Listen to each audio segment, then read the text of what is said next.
At a time when commercial aviation is in a state of exceptional turmoil, we're going to take a candid, behind-the-scenes look at one airline here in the United States of America. Now, it happens that the airline's the largest in the Western world, but the problems it faces and the opportunities are much like those faced by any other airline anywhere in the world. United Airlines paging Mrs. Nellie. Throughout its 60-year history, the airline industry has been highly unstable. It's hiccuped from boom to bust and back again, living on an economic knife edge. And that's been true even here in the most mobile nation on Earth, where the aeroplane is second in importance only to the motor car. In North America today, successive shifts of fortune have left the traveling public and the airline operators little less than breathless. How about flight number 92? I'll take one. It's a 10:30 departure, and they'll serve a luncheon on the trip. Have a good trip. Thank you. Thanks. In here. Do you prefer to sit smoking or not? We're on a window seat, not near the engine. Throughout the world, 1978 was a year that astonished the airlines. They lowered their fares, and behold, business boomed. Despite the well-known capitalist doctrine that bargain prices lead to higher demand, neither the airlines nor the airports were really prepared to cope with the resulting passenger explosion. This was Chicago's O'Hare Airport in August of 1978. The busiest airport in the world during the busiest month of its history. For week after week that summer, flights were totally jammed. The explanation was simple. With government controls relaxed, the airlines were able to offer a tempting new range of discount fares that filled the planes as never before. But often the daily fare of the air traveler was delay, frustration, misconnections, and lost baggage.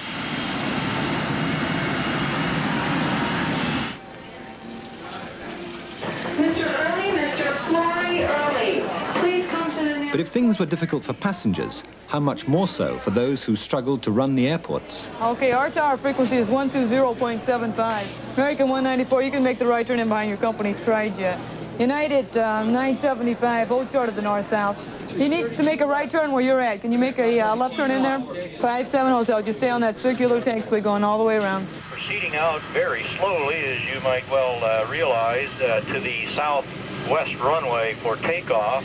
Quite a bit of traffic this morning, as usual, both inbound and outbound, and the ground control has their hands full of aircraft moving in all directions, and we're proceeding under their direction. Delta 1701, follow Wisconsin, taxi into position and hold. Continental 903, taxi into position, hold on runway 32 left from T1. Continental 33, 330 heading, maintain 4, call apart. Delta 1151's cleared for takeoff. But we got a traffic jam. Now, let me look. I think the Jumbo's coming out now. Going out the right, 32 left. Okay, he's going out the right. Just wait right there, United 447. That company Jumbo is coming out. United 929. After the company Jumbo comes out, and the company from your right goes in, straight in. 789, you do the same. Kilo 7, taxi real slow. They got 110 and one Tri-Jet out of there. And what I want you to do is make a right turn, go to the inner, and just hold short of the inner so people can get by on the cargo.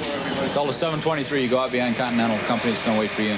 American 550 behind that United Tri-Motor. Go ahead and get on the inner circular. Hey, United 447, continue straight ahead on the inner for me, sir. American 458, follow the Allegheny 9 that's coming out from the left. United 356 at Maureen Spranos, moving out of your way. Keep it up as tight as you can. American 550, Allegheny 210, just as tight as you possibly can over the bridge.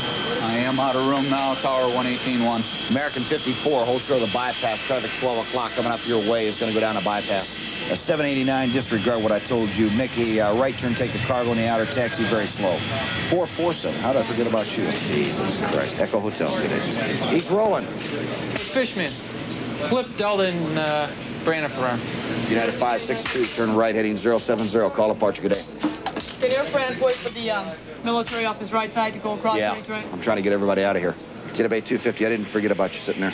Wait for a company, I believe it's company Trijet coming down from your right. I can't tell who it is down there. Get on the cargo right behind him. American 340, turn right to 070. Start to turn as soon as feasible. Call departure. Come over, Roger. Good to go. Bye-bye.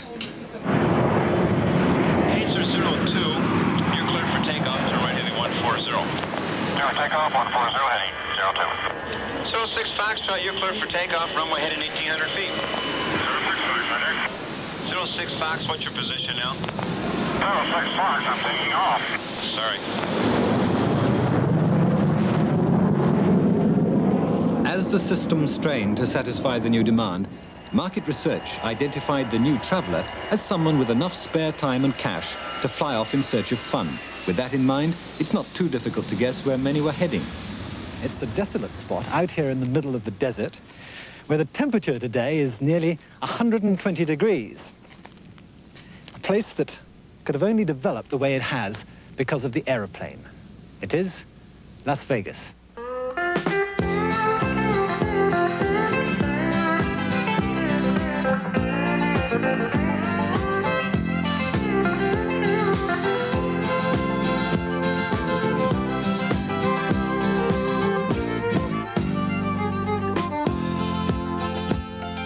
Tonight I'm sitting here beneath the chandelier with a lady here to light my big cigar.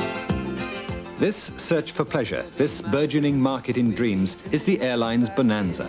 We'll be standing on the day. And if Las Vegas is the ultimate dream machine, then the airlines are only too happy to provide the magic carpet.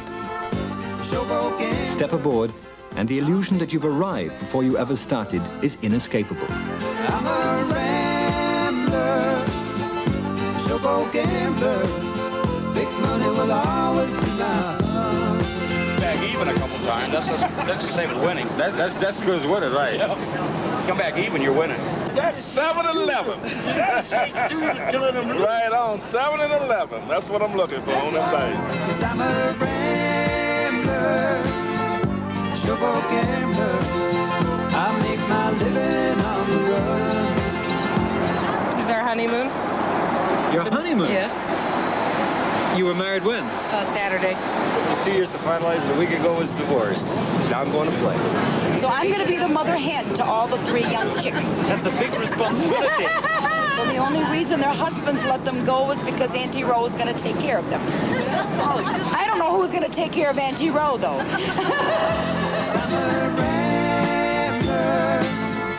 Showboat gambler, big money will always be mine. At a time when the airline operators suddenly came up with the jackpot, nowhere was the satisfaction greater than at the Chicago headquarters of United Airlines. Although it operates only in North America, United is the largest commercial airline in the Western world. Under its youthful president, Richard Ferris, it enjoyed in '78 its most profitable year ever. Good morning, David. How are you? Good. Dave, I just had a chance to read the quarterly report. You get to the section on the entire order of 60 aircraft, all right? I think that section ought to be expanded to tell what we totally have on order, all right? How many have been delivered, and then also... With more than 50,000 employees and 364 jet aircraft, United used to be called the sleeping giant, till Ferris came in from running a chain of hotels and shook it into vigorous life. How does he account for the recent record-breaking results? Travel is very price sensitive. And when you have a father and a mother and 2 children, when you can take the fare and cut it by 40%, their propensity to travel is increased greatly. And they relate that in their mind to all the other things that they can buy with their disposable income, and that value to them looks awfully good. I saw a cute thing the other day, was a cartoon by a political cartoonist in one of our newspapers, and it showed a hot air balloon going way up the air, and across it was written inflation for all the goods and services everybody's buying. It was filled with cows, ducks, and geese and everything, but there was one thing different about it. It showed a little fellow bailing out in a parachute and coming down, and that's airfares. I chuckle with Freddie Laker. We've supported Mr. Laker all along. You know, I say let him fly where he wishes, when he wishes. I think competition is a wonderful thing, and I think competition is producing these benefits.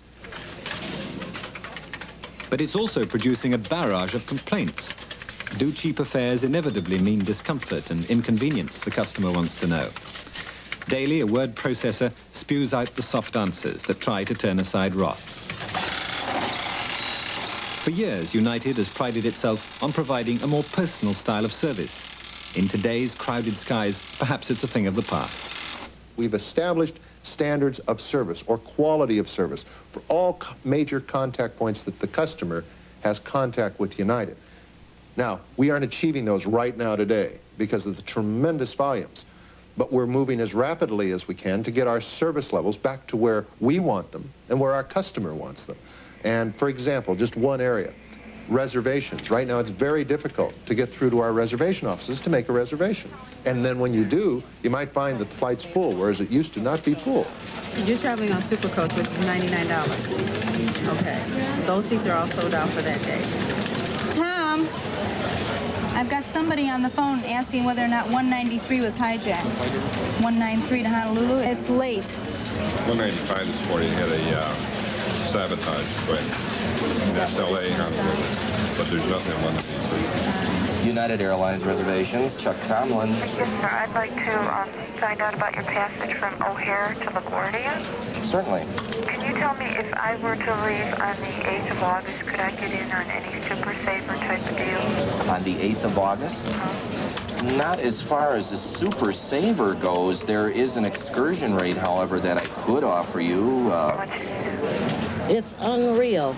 Everybody wants a bargain, which I can understand that. I don't blame them for that. But nowadays, we're getting a lot of business, but by the time you get through explaining regular coach, super coach, excursion, YEW 88, 2056, ADQ 57, you've spent at least a half hour on one person. They're aggravated because they can't get in to, you know, to make a reservation. And of course, after we listen to their complaints, they'll come on the phone. I was on the phone. I've been waiting a half hour to get through to you. They spend 10 minutes complaining that they couldn't get through, and we're doing nothing but wasting times. Oh, listen, if they think they've had it up here, let me ever tell you, we've had it pretty good, too. Never have I seen anything like this. The biggest private telephone exchange in the country can't cope with the bargain hunters. Hello. You have reached United Airlines special telephone number.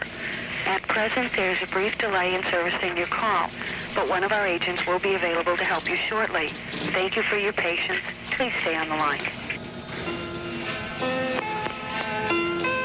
Hopefully, Mozart can persuade the caller to hang on.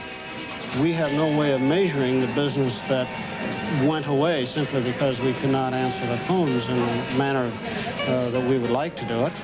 We do not know how many impatiently hung up who wanted to give us a cancellation so we could resell that seat. You do have some way, though, don't you, of measuring the number of people that simply abandon their efforts? Yes, after the call is once received and by our telephone system, we are able to measure that.